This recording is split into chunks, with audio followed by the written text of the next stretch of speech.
Good afternoon, ladies and gentlemen. My name is Dr. Nabarun Ghosh. I'm going to talk about biomedical innovations and environmental toxicology today. Firstly, I would like to convey my heartiest thanks to the organizers, especially Professor Dr. Das, the principal and main organizer of this international conference. I served as the faculty at many institutions, as you can see, um, at University of North Texas, Richland College in Dallas, South Texas Community College, and West Texas A&M University. Here I have the pictures of some of my mentors, as you can see, starting from Professor A.K. Sharma. Many of you probably know his name, internationally famous scientist, professor, and a father figure in Indian cell and chromosome research. The next one, as you can see, Professor Mrs. Archana Sharma, with whom I worked for my master's thesis with gamma radiation. The next one on the third right, Professor Umyangshu Chatterjee, under whom I worked and got my first PhD working with cell and chromosome in India at Center of Advanced Study at the University of Calcutta. The rightmost, as you can see, the picture of graduation with Professor Dr. Smith. I received my degree from University of North Texas. The left side in the bottom, as you can see, some of the researchers and faculty from the Department of Botany, CAS. And then right side, I'm there with Professor Dr. Donovan, the then chair at that time at UNT, University of North Texas, and Dr. Smith. It's showing my credentials, and I also worked at the Baylor College of Medicine in the Division of Neuroscience as a postdoctoral fellow. And the next slide I'll move. Some of my visiting experience at Oxford and Harvard University in botany, as we attended the workshop with Dr. Smith. Left bottom, in London, England, at European Academy of Allergy and Clinical Immunology. I'm delivering a lecture about that. The middle one in Dubai, in World Allergy Congress, rightmost one at Shanghai, China, Tongji University, I delivered a lecture. Some of my works with the electron microscopy and also with the fluorescent microscopy. The area of research, as you can see, I worked with environmental genetic engineering using the yeast plasmid, then assessing the air and water quality, worked with wheat stick, sugar beet mosaic virus, worked with antibiotic resistance in bacteria, genotoxicity, and water quality and tissue culture. As all of you may know, the biotechnology, as it's living its impact for sustainable environment with the highest interest today. Biotechnology is an evolving field that significantly contributes to environmental sustainability. The main focus today, as all of you know, about the recombinant DNA technique, okay, where we use the specific enzyme to cut and rejoin the DNA sequence. I will talk more about that. The latest technologies like RNA interference, CRISPR, the latest discovery on genome editing, those are being used, and they are living remarkable technology and precision mechanisms. As you can see here, the research with Dr. Mark Olsen from MIT and one of my students, Dr. Bolan Eniola, and on the odor control in waste management lagoons via reduction of paracrisol, p-crisol, using horseradish peroxidase. In this research, what we did, all of you know yeast is eukaryote, but it can retain plasmid. And we were able to successfully introduce the gene using the plasmid into the yeast cell and transferred many of the genes that would reduce and neutralize the odor causing agent. It is being applied today. It came out in the newspaper as well. Genetically modified mosquitoes may be used to fight against dengue, which is a very important disease that was killing a high number of people. It's being applied in many areas, including Florida in United States presently, very widely applied in Brazil. Some of my books I published, as you can see, What's in Your Air, then a book chapter in allergy and allergen immunotherapy, and the rightmost one, it came out in 2025, published by Springer Nature, Nanotechnology in Air Quality Management.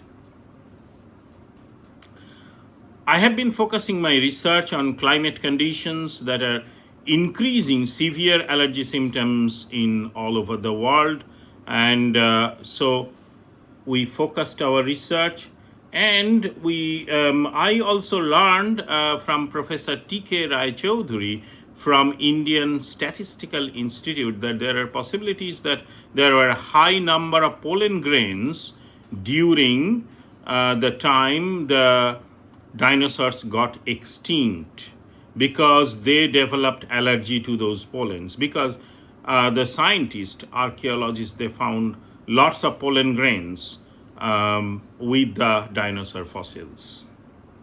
Some of the works with different types of microscopy on pollen grain and scanning electron microscopy on right side bottom over there, as you can see, and then fluorescent microscopy and many of the fungal spores, those are causing allergy and asthma. The research that we have done in the area of molecular techniques and also allergy and immunotherapy, that was focused in Scientific American in 2024.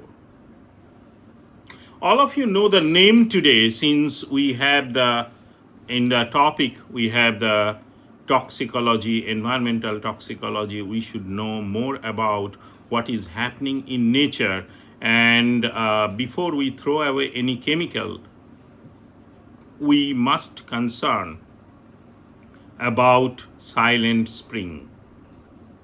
Silent Spring, all of you know, that's a very famous book written by Rachel Carson. And Silent Spring, it was covering DDT, and the DDT was very toxic, that was killing the insects. The insects were eaten by the birds, and the birds were dying because of the DDT poisoning. DDT was found each and every types of living tissue, including mother's milk, in the newborn babies, in the eggshells from the birds, and also in the adipose tissue of human being. The amount is 8 ppb, which is very high. So my point over here, that there was a factory or plant, radioactive isotope factory, they were trying to establish in the place called Denton, Texas. And one of my students, as you can see in the newspaper, that was in Dallas Observer, she focused on that possible hazard of the radioisotopes that can last for generations after generations. So it is very important that the scientists remain cautious, and they talk about that. They mention about the health hazard and everything, but most of the cases it is not being done. As you can see, that was in the newspaper, it's telling about But Dr. Navarin Ghosh, a biology professor at the University of North Texas, says plant like this should be at least 40 to 50 miles from any urban area. So that was published when there was agitation and we had discussions in the Civic Center. Finally, the idea was dropped. The graduate student worked with the water quality research with atrazine, is a major pesticide herbicide that is extremely toxic to the livestock, can cause chromosome breakage, as you can see in the pictures over here.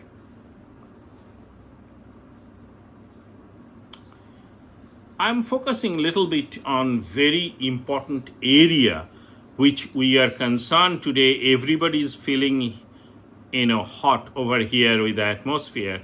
Now the question comes, why there is a gradual increase in temperature, and we know about global warming. And as you can see here, the major problem with the global warming, it is not global warming anymore, it is called global boiling. The term came out 2023 July. The term was coined by UN, United Nations, and there were 16 scientists published the paper with a warning that we are going to face the threat. Besides El Nino and all those, all of you know about it, but the major threat to the livestock, that the plants will go for defoliation if the temperature lasts from 44 degrees Celsius to 54 degrees Celsius or even higher. Then if it lasts for 1.5 months, which is almost 45 days or 50 days, then by that time chlorophyll synthesis is halted, there will be defoliation and loss of crops and also livestock thereby. So this is extremely important that we need to focus on. I have been talking about biotechnology in this lecture. Modern biotechnology is aiming at the exploration of genetically modified organisms. We know about that, and we know about recombinant DNA technology. Biotechnology has potential applications to a large number of industries today. And there are different types of techniques, including recombinant DNA, gene probes, DNA amplification, tissue culture, somatic embryogenesis, and bioprocessing and biosensing. Genetic modification can also mean that expression of an organism's of its own gene that is being suppressed or enhanced. And antisense technology is being used for that as well. This is a general diagram of central dogma, mostly for the undergrad and graduate students. If you are here, you know about how our information from the genetic code, from DNA, it is being transcribed to RNA, mRNA, and mRNA is sending the message to protein. Now, this simple flow of information is reflecting everything what we call in molecular biology, that is central dogma. And all of you know that some of the viruses, retroviruses, they have different ways. They have the genome RNA and they go for DNA. They are synthesizing the DNA, and from which the process is being promoted. So this process is the key of all kinds of enzyme synthesis, protein synthesis, and molecular synthesis in our body and all the living cells. It shows here how basically the genetic code is being processed and producing the amino acids, lysine, serine, valine, etc. All of you know that there is a genetic disease, sickle cell anemia, because of the messed up processing of the amino acids. Gene expression, together transcription and translation, are called as gene expression. The genetic information encoded in the DNA of an embryo includes all of the genes needed to develop and maintain the organism. So here I am talking about think of, we have almost 100 trillion cells in our body, and each and every cell, excepting few cells, we have nucleus present, and the nucleus is controlling the all types of expressions. Now, if the expression is interrupted or changed, it can cause disease, including carcinoma, the cancer. And there are various environmental agents, drugs, those can cause carcinoma. We know, and we call them as carcinogens, including cigarettes, and there are many other types of drugs. So now the question comes here, how it is being processed. In bioinformatics, we can see the arrangement of gene being changed, and it can change sometimes automatically, even if you don't introduce some environmental toxin or carcinogen. And so Bart Vogelstein, one of the very famous cancer biologists, talked about that, and he published a paper close to 2015 that you have bad luck, that's why you have cancer. That was the title of his paper. And it was not appreciated by any of the scientists. But what he tried to mean, that our genes are so sensitive. Even a person who is not a non-smoker and non-drinker or not using any kind of drug can develop cancer because of this genetic mutation or rearrangement of the genes. I have been talking about the technology called recombinant DNA technology. Mainly it is relying on the plasmids. What are the plasmids? As you can see, the ring-like structure over there, and on the in this circle, and I'm pointing to that. So these are called plasmids, the extragenomic covalently closed circular DNA molecule found in bacterial cells, and confer flexibility and variability to the bacterial species. So this plasmid, as it was discovered, the scientists found that we can cut the specific site of plasmid and join the DNA sequence, the desirable genes over there, and we can have expression of those genes. So that is the technique where we use plasmid. So I give the example that plasmids are used as backpack, and you can put your stuff inside the plasmid and you can get expression in the cells. So restriction endonuclease and DNA ligase, one of the most famous discoveries in the previous century. Restriction endonuclease is the molecular scissor by which you cut the DNA sequence, and using the DNA ligase, you can rejoin the desirable sequence and you can get the gene expressed in your desirable cells. So, as all of you know, the first Nobel Prize in genetic engineering, firstly, it was offered to the Genentech, the scientists of Genentech in San Francisco, California, for the first time discovery of genetically engineered insulin today, which is saving the lives of billions of diabetic patients. I'm focusing a little bit of the aspects of vaccination. All of you know about it. As you can see in the picture, the scientist, his name is Dr. Peter Hotez, who is the professor and dean of the National School of Tropical Medicine at the Baylor College of Medicine. When I was at Baylor, we were fortunate to listen to him quite a few times. And as you can see, I met him again in 2024, and we had discussions about the coronavirus and vaccination. Dr. Peter Hotez basically played a key role, a scientist who played a key role for developing the vaccine for the COVID. And at that time, as he was discussing in his presentation, he sometimes worked 18 hours a day out of 24 hours, or with his groups of scientists for developing the mRNA vaccine. All of you know the technique. And what Dr. Hotez was focusing on, that as the teachers, even high school teachers, we need to talk about real science, not pseudoscience, and encourage people to have vaccinated.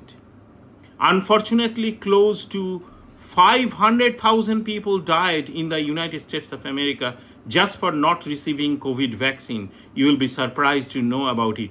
And in many parts of the Europe and America, still there are people who think like if you take vaccine, you will die, you will be sterile, kids can develop autism. And a very famous book, there are quite a few number of books published by Dr. Hotez. You can go to the website and listen to him on YouTube. He's explaining there is no way that you can have kids can develop autism from vaccination. So we need to encourage that process of vaccination. I mentioned about vaccine, and the major work is being done now, that oral vaccine, if the scientists are successful, they're partially successful with banana, but we need to have more such vaccines which can be oral vaccine, that then we can spread that easily to different parts of the world, and it can be a tremendous achievement in the scientific world and in biomedical sciences. Ribozyme, a unique enzyme that RNA can work as an enzyme, as you know. Dr. Thomas Keck discovered it first time, explained it actually, and he received Nobel Prize for that. So ribozymes basically work on RNA. It can catalyze itself. So that is a major area of focus nowadays. I mentioned about Thomas R. Keck, 1989, and Sidney Altman shared Nobel Prize in chemistry for their discovery of catalytic property of RNA, which is very widely used nowadays in biomedical research.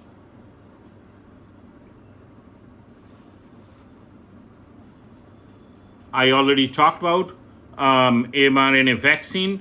For most of the vaccines contains weakened or dead bacteria or viruses. Once produced, antibodies remain in the body even after the body has rid itself of the pathogen. So it is retained, and it is the part of our immune system that can protect you from any kind of bacteria or viruses that is attacking to your system. Major threat to mankind today in medical research is antibiotic resistant bacteria. As you can see the graph, it is increasing day to day, and antibiotics are the easy solutions. As you know, the doctors give that, prescribe it, and you take the antibiotic. The major problem, I'm focusing a little bit here, this is extremely important. I know that the biologists know here, but the many other people, knowledgeable people, they don't agree on that. That's a major problem. Like my roommate, who was very knowledgeable in computer science, but he was taking antibiotic. At one point he said, I'm feeling much better, so I'm throwing away rest of my antibiotic. The 50% dose of antibiotic he has thrown in the trash can. I picked those up, and then I disposed of with the biohazard system at UNT, University of North Texas. I tried to explain to him, but you have to have the knowledge. So what is happening over there? What did he do wrong? First thing he did wrong, now you need to have a little bit respect for the doctors who has MBBS or MD degree or higher degrees. They are giving you the medication based on your body weight, your age, your sex, your condition of infection. And he is giving you twice a day for 15 days. After 7 days, you are feeling better and you stop antibiotic. What will happen? It will generate more antibiotic resistant bacteria in your own system. Besides that, as you are throwing away the antibiotic, it's a crime now, throwing antibiotic in the system, in the garbage. The bacteria can acquire antibiotic resistant gene, and when that is infecting other people or even your close relative, they are dying out of it. So now you probably realize why antibiotic resistant bacteria are major threat, because uh, and most worrying of all, pathogens don't respect international borders. Something happening in China, it will be spreaded all over the world. We hear the news about monkeypox virus, scary.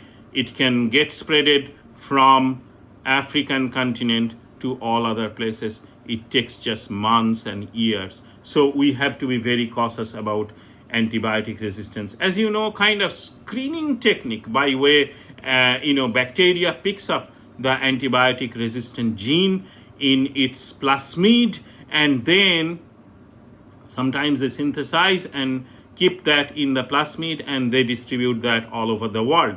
So that antibiotic resistance, as you can see, it's increasing all over the world. Is the map showing over there. This is a list, I'm not going all through, but antibiotic resistance among microbial organisms has been increased over time, and it is increasing every day. So how you can stop the antibiotic resistance? Always follow the doctor, whatever your physician is recommending. Do not throw away the antibiotic in the environment. Educate your family and friends about antibiotic resistance. Prevent the spread of infection by washing your hand regularly, preparing food hygienically, keeping vaccination up to date.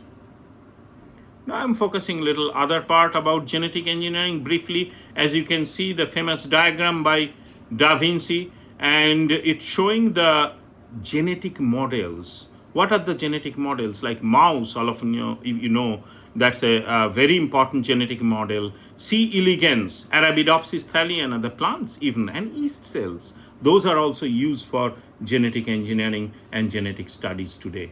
How the Human Genome Project that was completed in the 2003, it's increasing our knowledge. It's increasing our knowledge in diagnostics, evolutionary studies, population genetics, genome organization, identify the gene function, particularly in knockout mouse. As you can see, I'll talk a little bit about knockout mice over there. Product development, of course. So you can see the scientist developed particularly the glowing green mice, and the glowing hairs can be used as the tagging. So it's tagging system, and Dr. Robert Hoffman of Anti-Cancer Incorporated it's published over there, and 2002 it came out. Transgenic mice, all of you know, it's a very important tool again. You have some idea about the receptors on our cells, and they are working so with intricacy, controlling the molecular techniques and the processes happening in our body. The knockout mice that were developed by us, here as you can see, the Zhu et al. Developed some alpha-3 gene mutant mice, which causes severe multi-organ autonomic dysfunction.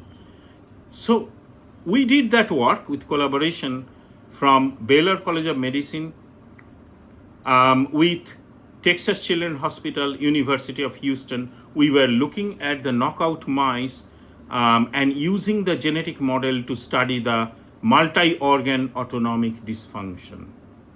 I transferred the gene, as you can see here, the expression of fluorescent protein in the SCG or superior cervical ganglia of transgenic mice in the year 2000. You can see the expression wherever the gene is being expressed. So it's mostly in the cytoplasm, right? You can see in the cytoplasm it is being expressed, and you can tag the gene expression using the fluorescent technique as well. We used the knockout mice to study the alpha-3 and alpha-7 nicotinic acetylcholine receptors. with a wild type, heterozygous, and mutant mice lacking alpha 3 subunit were characterized using the in situ hybridization techniques. Compensatory mechanisms were discovered by me, Ghosh et al. 2000.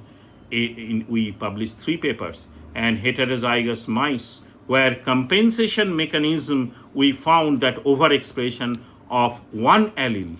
So it's a kind of complicated process where alpha 3 or alpha 7 nicotinic acetylcholine receptors, when they are disabled or malfunctioning, they can result in various types of disorders in human being, in human young adults, and that's what we were studying using these knockout mice.